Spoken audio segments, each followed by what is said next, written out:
In today's video, I'm going to teach you how to go incognito on Google Chrome. If you've ever wanted to browse without your activity being saved to your local history, incognito mode makes that quick and simple. It's great for keeping your browsing separate on a shared computer, signing into a second account without affecting your main session, or preventing your searches from being stored in Chrome's history. Just remember, incognito doesn't make you invisible online.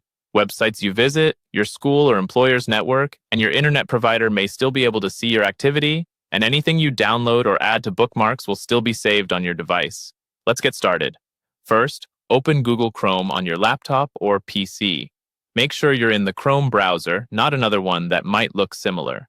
You'll know it's Chrome if you see the familiar colorful circle logo and the standard Chrome interface. Next, look to the very top right corner of the Chrome window. You'll see a three-dot icon, sometimes called the More button.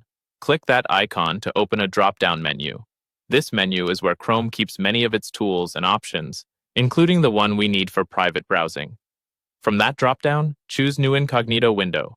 Be sure you select the option that specifically says Incognito. If you accidentally choose New Window, that's just a standard browsing window, and your activity will be saved as usual.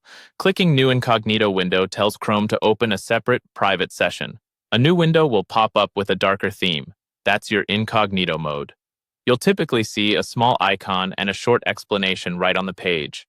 While you're in this window, Chrome won't save your browsing history, cookies, site data, or information you enter in forms after the session ends.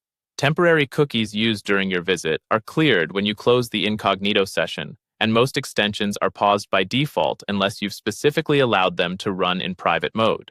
If a site asks you to sign in, you can do that. The sign-in applies only to the tabs inside this incognito window and won't carry over to your regular Chrome windows. That's all there is to it. Open Chrome, click the three dots, choose New Incognito window, and you're ready to browse in a separate private session. Use this when you want to keep a search off your local history, compare prices without past cookies influencing results, or test how a website behaves for a first-time visitor. When you're done, simply return to your regular Chrome window to continue browsing as usual.